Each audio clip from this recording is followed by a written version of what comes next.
जलागवीगदज्जल प्रवाह पावितस्तरे घरेवलं व्यलम्बिताम्बुजं कृतं कपालिका ढमढमढमन्निनादमड्डमर्वयुच्चकार चण्डताण्डवं तनोतु नः शिव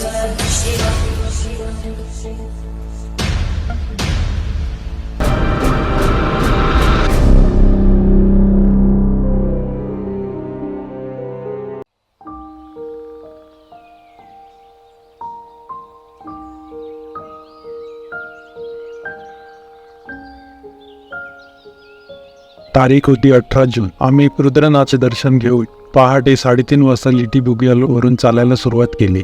तेव्हा कुठे सकाळी 8:30 वाजता आम्ही सगर गावात पोचलो. आमच्या मित्रमंडळींची आंघोळ पांघोळ चालू होती. मग 9-9:30 वाजता आम्ही सर्वजण आवरून तयार झालो. आज आमचा पुढचा टप्पा होता पंचकेदारमधील 5वे मंदिर कल्पेश्वर शिव मंदिर. यासाठी आम्हाला हेलंगला पोहोचायचे होते. हेलंग ते कल्पेश्वर शिव मंदिर 30 किलोमीटरचे अंतर होते. या ठिकाणी मोठ्या गाड्या जाऊ शकत नव्हत्या, त्यामुळे हेलंग पासून दुसऱ्या छोट्या गाड्यांनी जावे लागत होते. आम्ही आमची बस हेलंगला सोडली व छोट्या सुमो बुलेरो सारख्या गाड्या घेऊन निघालो. निघतानाच आभाळ भरून आले होते. अर्धा रस्ता पार करताच आम्हाला पावसाने गाठले.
सध्या पंचकेदारांपैकी 4 मंदिरे हिवाळ्याच्या काळात बंद असतात. फक्त कल्पेश्वर महादेव हे एकच मंदिर वर्षभर भाविकांसाठी खुले असते. हे मंदिर जोशीमठ येथे स्थित आहे. त्याची उंची समुद्र सपाटीपासून सुमारे 2150 मीटर आहे. या मंदिरात महादेवाच्या जटाची पूजा केली जाते. पंचकेदार तीर्थक्षेत्रात कल्पेश्वर मंदिर 5व्या क्रमांकावर आहे. भाविक वर्षभरात कधीही या मंदिराला भेट देऊ शकतात. मान्यतेनुसार या ठिकाणी भगवान शंकराचे केस प्रकट झाले होते, त्यामुळे मंदिरात शिवाच्या जटाची पूजा केली जाते. महादेवाला जथ्थेदार किंवा जटेश्वर असेही म्हणतात. हे मंदिर पांडवांनी बांधले होते. मंदिराची रचना उत्तर भारतीय शैलीतील आहे. जवळून हिरण्यवती ही छोटी नदी वाहते. पौराणिक कथानुसार महाभारताच्या युद्धानंतर पांडवांना त्यांच्या पापांपासून मुक्ती हवी होती. तेव्हा ते महादेवाची तपश्चर्या करण्यासाठी येथे आले होते. पांडवांच्या तपश्चर्येने प्रसन्न होऊन शिव प्रकट झाले. या परिसरात शिव बैलाच्या रूपात गायब झाले होते. नंतर काठमांडूमध्ये त्यांच्या शरीराचा वरचा भाग दिसला. ते ठिकाण आता पशुपतीनाथ मंदिर म्हणून प्रसिद्ध आहे. उत्तराखंडमधील तुंगनाथ येथे शिवाच्या भुजांची, रुद्रनाथ येथे मुख, मध्य महेश्वर येथे नाभी, तर कल्पेश्वर येथे केस आणि केदारनाथ येथे बैलाच्या कोंबडाची पूजा केली जाते. उत्तराखंडच्या या 5 ठिकाणांना पंचकेदार म्हणतात.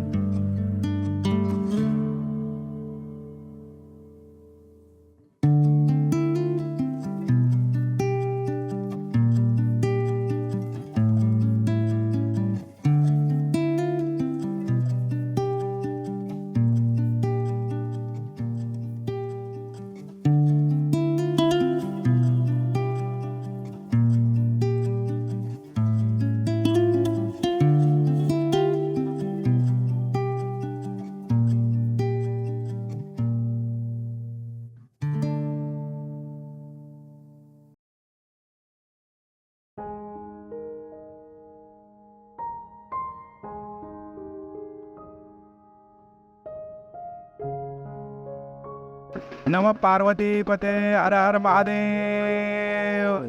नमस्कार मित्रांनो. पंचकेदार यात्रा आम्ही जी मागच्या वर्षी सुरू केली होती, त्यात मागच्या वर्षी आम्ही 3 केदार पूर्ण केले होते. केदारनाथ, तुंगनाथ आणि मध्यमहेश्वर.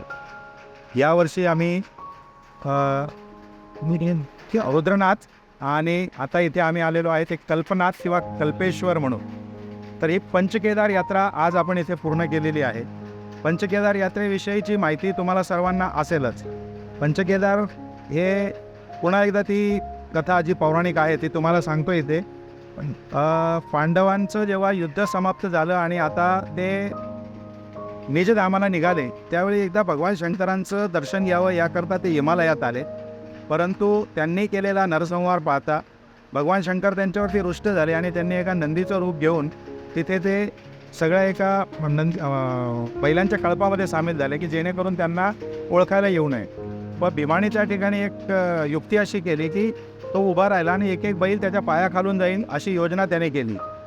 पण ज्या वेळेला सगळे बैल त्याच्या पायाखालून जायला लागले पण एक बैल अविचल आणि स्थिर होता, तो हालतही नव्हता, त्यावेळेला त्याने पटकन ओळखले की हाच भगवान शंकरांनी घेतलेला नंदी रूपातला अवतार आहे.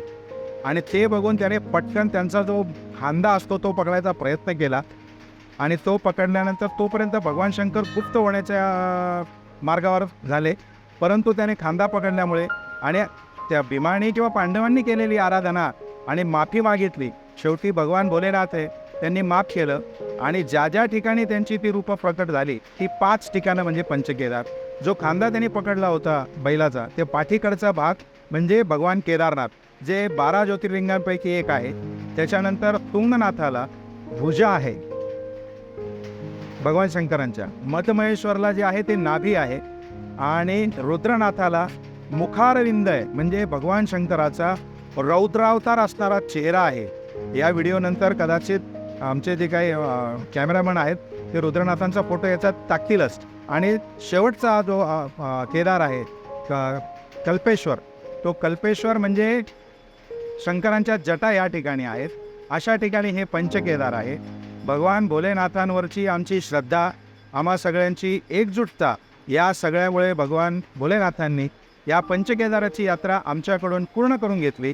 आज हे पंचकेदारचं शेवटचं ठिकाण.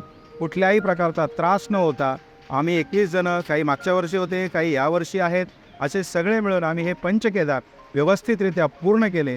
त्याबद्दल मी शतशः आजन्म भगवान शंकराचा ऋणी राहील. आम्ही सगळेच ऋणी राहू. या ऋणातलं कधीही मुक्त होण्यासारखं नसतं, कारण भगवान शंकर हा आद्य पिता आहे आम्हा सगळ्यांचा. आणि बाप लेकरावरती कधीच रुसत नाही. बाप जो असतो त्याची माया ही कायम असते. आई कदाचित लेकराला 1-2 धपाटे देऊ शकते, पण बापाच्या नजरेतच जो धाक असतो त्या धाकापोटी का होईना आणि आम्ही केलेल्या काही चुका तो नेहमी पदरातच घेत आला आहे आत्तापर्यंत. एवढं सगळं करूनसुद्धा त्याने आमच्या या 5 यात्रा पूर्ण करून घेतल्या. पंचकेदार पूर्ण झाले. असेच आमचे पुढचे ट्रेकही भगवान भोलेबाबा पूर्ण करून घेईन अशी मला नक्कीच आशा आहे. आपण परत एकदा भगवान शंकरांचे आशीर्वाद मागूया.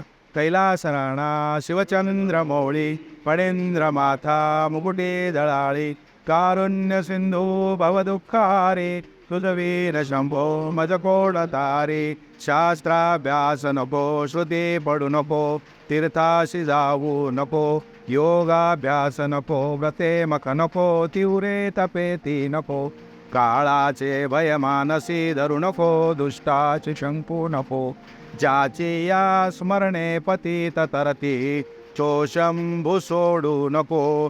श्री सांब सदाशिवार्पणमस्तु.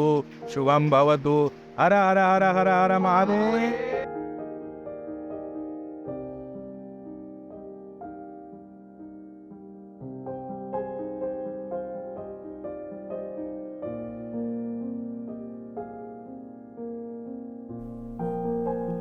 योगबद्री हे मंदिर कटुआ दगडांपासून कातुरी शैलीमध्ये तयार केले गेले आहे आणि या मंदिरात हरिद्वार ते हेलंग या राष्ट्रीय महामार्गाने पोहोचू शकतात. हे मंदिर उरगाम खोऱ्यात हेलंगपासून 10 किलोमीटर अंतरावर आहे. शालिग्राम खडकात बनवलेल्या मूर्तीची येथे पूजा केली जाते. महाभारत काळात राजा परीक्षित यांनी हे मंदिर बांधले. त्याशिवाय पांडवांचे वडील राजा पांडू यांनी आपल्या निर्वाणाच्या आधी शेवटच्या दिवसात येथे तपश्चर्या केली असे म्हणतात. असे म्हणतात की नकुल आणि सहदेव यांचा जन्म येथे झाला. राजा पांडूंना येथे भगवान विष्णू यांनी दर्शन दिले होते, म्हणून या जागेला पांडुकेश्वर असेही म्हणतात. तपस्यामुळे भगवान विष्णूच्या या मंदिरास योगबद्री असे म्हणतात. मंदिराशेजारी एक प्रवाह वाहतो, जो उत्तरा वाहिनी गंगा म्हणून प्रसिद्ध आहे.